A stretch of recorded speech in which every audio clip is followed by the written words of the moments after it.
ना सिम्टम्स होते हैं ना बीमारी के, ये जो ज़हनी मर्ज है इसको, इसकी बीमारी के सिम्टम्स आपने पहले भी देखे थे,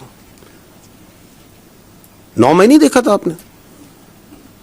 इसी GHQ में जहां बैठे हैं इस पे इसने हमला नहीं कराया था? कराया था या नहीं कराया था? तो जो अपनी फौज पे हमला करा सकता है, जो शहीदों की जो यादगारें हैं उनको आग लगवा सकता है, जो पाक फजाइया का 1965 की जो निशानी है, जिसने दांत खट्टे किए थे हिंदुस्तान की फजाइया के, उस निशानी को आग लगवा सकता है, जो पाकिस्तान की जो फख्र है, जो चागी का हमारी निशानी है, उसको आग लगवा सकता है, तो उसे गद्दार कहने में क्या प्रॉब्लम है? There is absolutely no problem.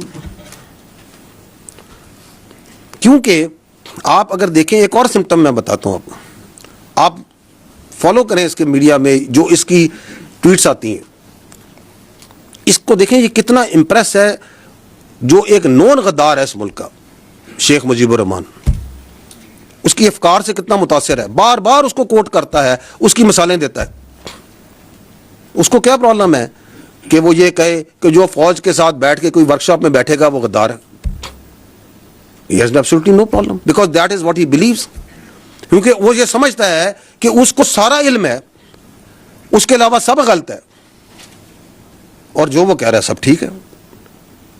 और अगर आप उसके लिए काम करें, उसके साथ चलें, तो आप भी ठीक है। जिसकी सियासत की डेफिनेशन ये है कि अगर मैं इक़्तिदार में हूं तो जमहूरियत है, अगर मैं इक़्तिदार में नहीं हूं तो अमरियत है।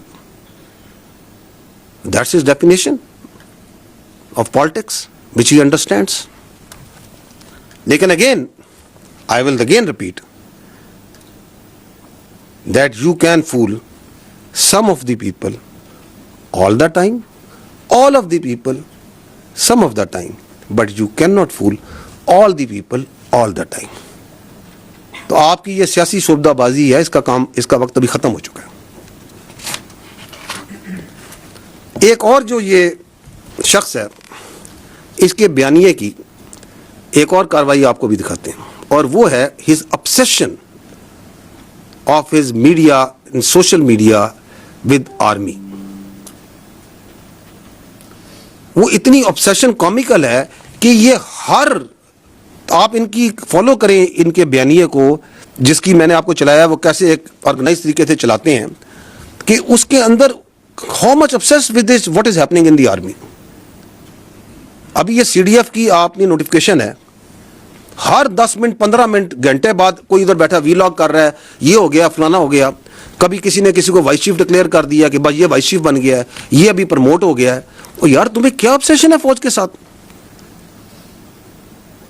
तुम्हारे पास एक सूबे की हुकूमत है, उसके बारे में क्यों नहीं बात करते हो? उसकी गवर्नेंस के बारे में क्यों नहीं बात करते हो? कोई सियासत के बारे में बात क्यों नहीं करते हो? ये दहशतगर्दी की इतनी बड़ी जंग चल रही है, इसके बारे में बात क्यों नहीं करते हो? ये हिंदुस्तान से इतनी बड़ी थ्रेट है, तुम एक सियासी पार्टी हो, तुम इसके बारे में बात क्यों नहीं करते हो? और पाकिस्तान के इतने इश्यूज हैं, आप लोग इनको हाईलाइट करते हैं, why don't you talk about it? तुम्हारी सुई क्यों इस फौज पे फंसी हुई है? क्योंकि तुम्हारा पूरा बयानिया इस फौज के ऊपर है। हम बार बार तुम्हें कह रहे हैं कि हमें अपनी सियासत से दूर रखो। इधर पाकिस्तान की फौज में कोई वाकया हो जाए, कुछ हो जाए, ये इस तरह पढ़ते हैं जैसे जोन सा ना पता नहीं क्या हो गया। ये देखिएगा, ये चलाइएगा जरा, ये प्रोपेगेंडा जो फौज का चलाते हैं। ये चंद पिछले दिनों का दिखा रहे हैं कि फौज के बारे में प्रोपेगेंडा कैसे चल रहा है। Vice chief of army staff Pakistan फौज में बन गया है। कौन से अकाउंट्स हैं? ये वही अकाउंट्स हैं जो आपको पहले दिखा रहे हैं।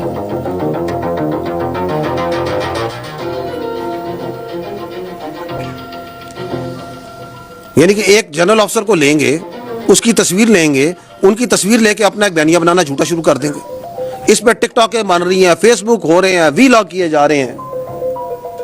अब ये CDF की नोटिफिकेशन के ऊपर तो एक सैलाब था झूठ का और प्रोपेगेंडे का जो इन्होंने शुरू किया हुआ है।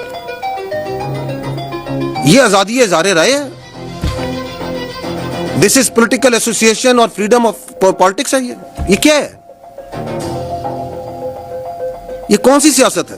पाकिस्तान उस नोटिफिकेशन के बारे में बात कर रहा है, अखबार आप उस नोटिफिकेशन के बारे में खबरें छपवा रहे हैं, टीवी के ऊपर चीजों को नॉर्मलाइज करने की उस नोटिफिकेशन की बात कर रहे हैं, आपका वजीर दिफा उसके ऊपर स्टेटमेंट दे रहा है, आपका दूसरा वजीर राणा सनाउल्लाह आगे चलें। 13 तारीख से लेकर अब तक बात कर रहा है, वो लीडिंग रोल में आ जाता है। कोऑर्डिनेशन कैसे हुई, कोई ऑफिसर है, किसी का नोटिफिकेशन नहीं है, किसी के सर पर जूनी दी गई, लेकिन साथ साथ कॉन्स्टिट्यूशन आगे चलें, तोड़ा गया है, तो ये क्या हुआ गया, देखते ही जाइएगा ये कैसे चलाते हैं। आप मोटरसाइकिल नहीं चलाते, मार्शल साहब वर्दी पहन के पूरी फौज थैंक यू आधा चले और ये साहब इधर इस्लामाबाद में बैठ के जो सा जो दिल में आ रहा है बोली जा रहे हैं। The Prime Minister, he go to Bahrain, and from there और अब he pushed off to London. उसी चीज को Indian London for 3 or 4 influencer Indian media पे कर रहे हैं। back or when he will come back.